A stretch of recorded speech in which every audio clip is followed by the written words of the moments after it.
Welcome to the District Reentry Model Key Trade-offs Calculator.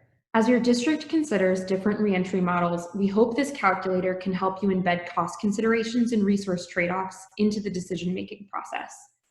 In particular, the tool is intended to answer two key questions. First, at a high level, what configuration of reentry models is feasible given your current staffing and facilities constraints? Second, what key trade-offs and resource shifts should be considered to maximize the delivery of high-quality, equitable instruction? Keep in mind, this tool gives you a light-touch, high-level, district-wide assessment of reentry plan feasibility. It's not intended for detailed school-specific design decisions. Given that, we want to call out that it is important to keep your highest needs schools and students in mind as you navigate the tool. Let's get started. The calculator walks you through 5 steps from left to right.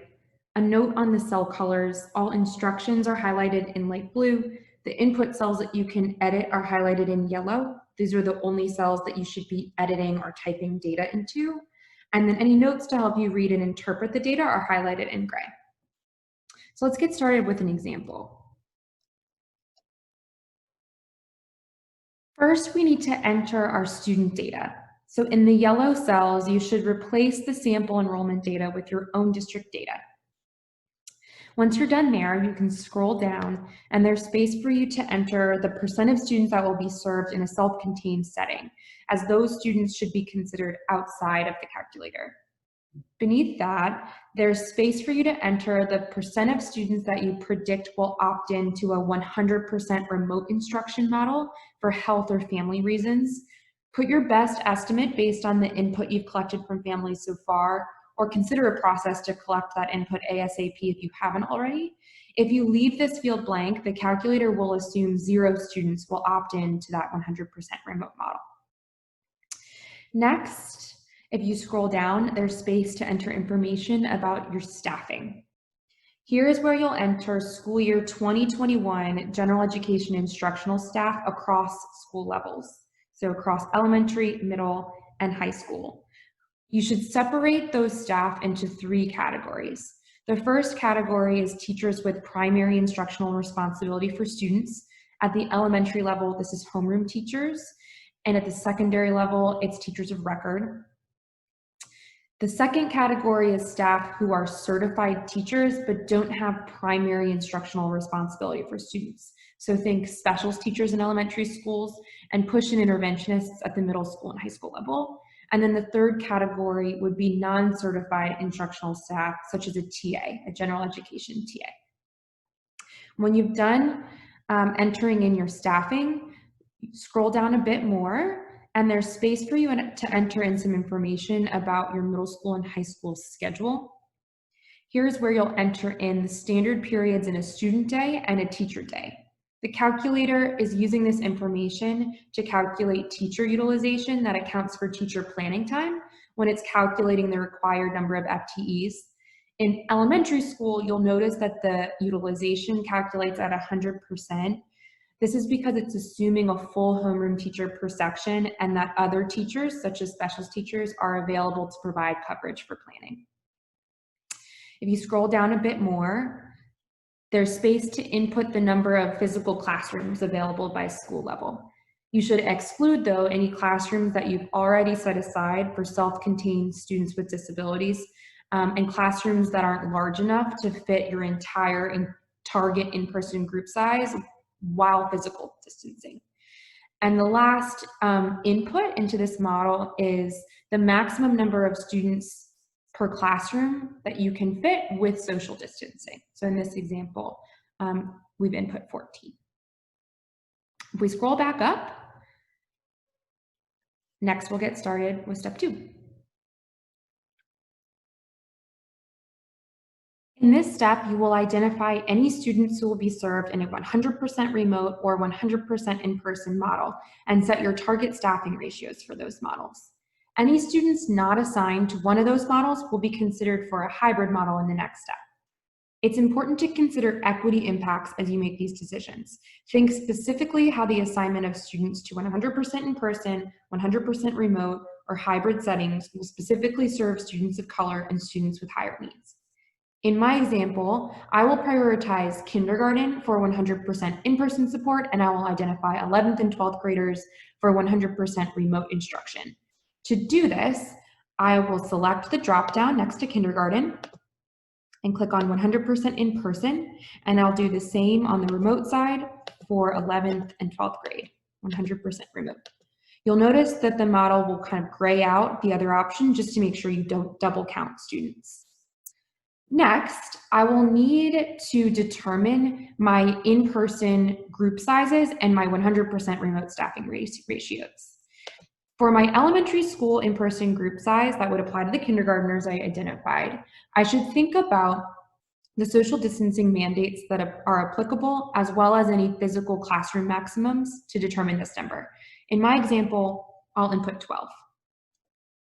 I don't need to enter anything in middle school or high school because I haven't actually assigned any middle schoolers or high schoolers to the 100% in-person model. On the remote side, I do actually need to enter in ratios for all 3 grade levels. You'll see the model prompting me to do that because the 100% remote opt-ins are also included here. And we've assumed that they are proportionate across the grade levels. This is the percent of students that you identified in step 1 that are going to opt into remote for health reasons. When we think about the 100% remote staffing ratio, I wouldn't think of it as a group size per se, because a remote teacher could pull small groups within that time. But you should think of it as the staffing ratio you're willing to tolerate at that time. And you may also want to consider higher ratios if you are offering a district-wide remote option where you're leveraging master teachers that may be able to deal with higher ratios. In my example, I'm going to enter 40. Now that I'm done, the model has calculated the number of 100% in-person students, the number of 100% remote students, the teachers serving those students, and the classrooms that I've allocated to the 100% in-person students. And now I'm ready to go on to step 3. In this step, I can pause and review the impacts of my decision so far on students, staff, and space. If I'm not considering hybrid models for any students, I should have selected either 100% in-person or 100% remote for all grade levels, and the number of remaining students to assign to models would be 0. So this number here would be 0. I would scroll down and review the instructional staff and classrooms I have left over after allocating them to students in step 2. So here we see the staff, and beneath we see the classrooms. If I don't have enough of a resource, it would be highlighted in pink, alerting me that I need to either make adjustments in step 2 to the number of students I've assigned to 100% in-person instruction, or to the group size or remote staffing ratio inputs. In my example, though, I am considering hybrid models for students in grades 1 through 10. You can see those students here.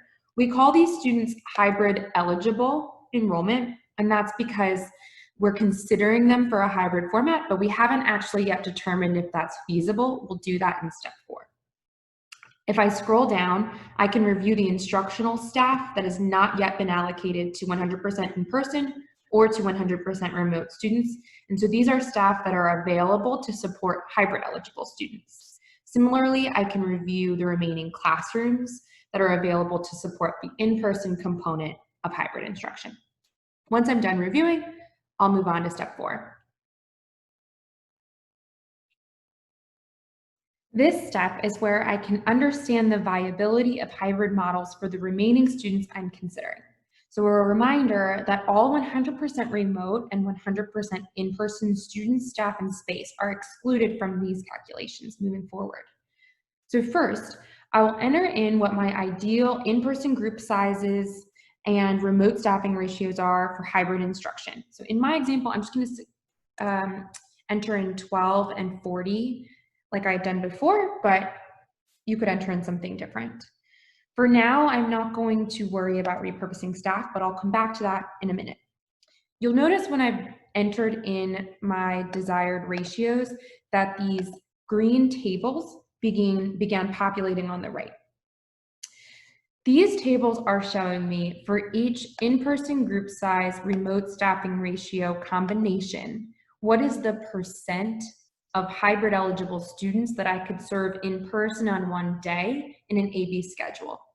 So a good rule of thumb is that to implement an AB schedule, this number needs to be at least 50%.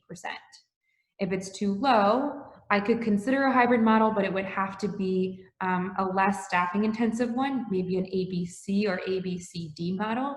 If it's significantly above 50%, I may be able to offer a more staffing rich hybrid model. At the secondary level, you may want to aim a little bit higher than 50%, just due to the extra staffing complexities that exist in secondary schools versus elementary schools. The pink or blue tables that are populating underneath the green tables are showing the number of additional classrooms required to implement the hybrid model beyond what we have. Negative blue values indicate extra classrooms, and then positive pink values indicate you don't have enough classrooms to support that model. A reminder, if you in step one didn't actually enter facilities information because it was too challenging to obtain, these tables would instead show you the total number of classrooms required instead of the gap. So if I scroll and review my data for elementary, middle school, and high school, I'll notice that at my desired in-person group size and remote staffing ratio, I'm not quite at 50% for elementary school. I'm pretty far below it at middle school, and I'm also pretty far below it at the high school level.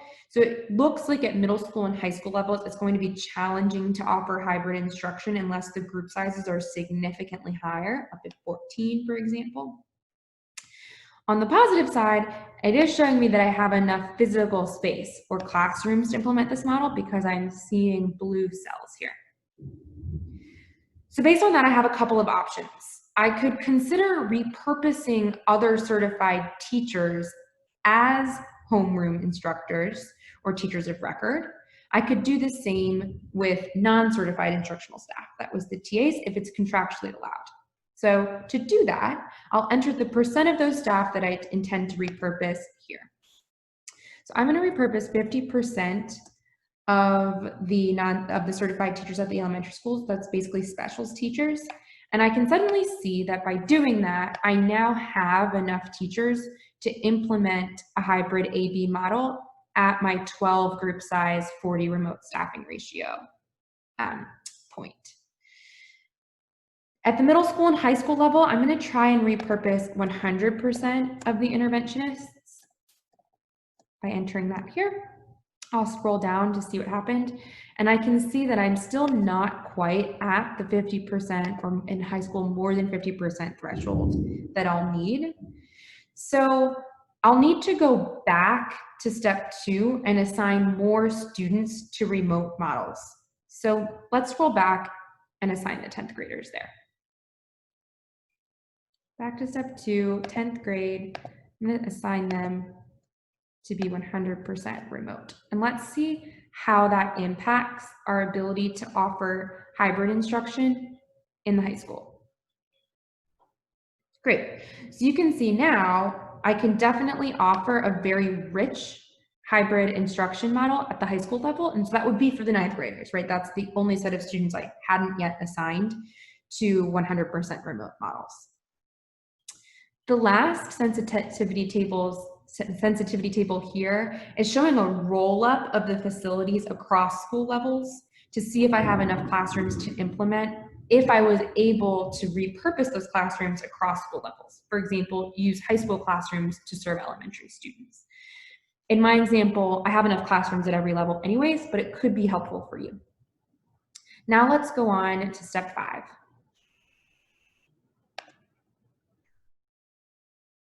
Last step, I'm able to view the additional staff I would need to either shift across school levels or to hire in order to achieve my target model.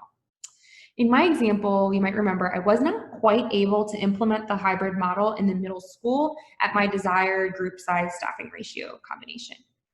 So I'm going to see if I have the staff at other school levels to be able to do that, or I want to see how many middle school teachers I would need to hire in order to make that model achievable. So I'm going to set my desired for in-person at the elementary school, I need 50%. For the middle school, I also need around 50%.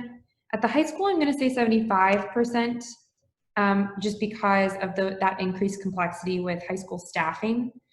And now I can scan these tables, which are populating with the number of additional staff I would need to implement to achieve the 50% or 75% students in person.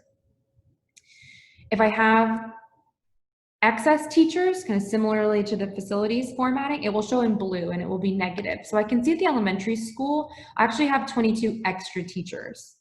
If I'm implementing at a group size in-person 12, remote 40. If I scroll down to the middle school, I can see that if I need teachers to implement it, it will show in pink.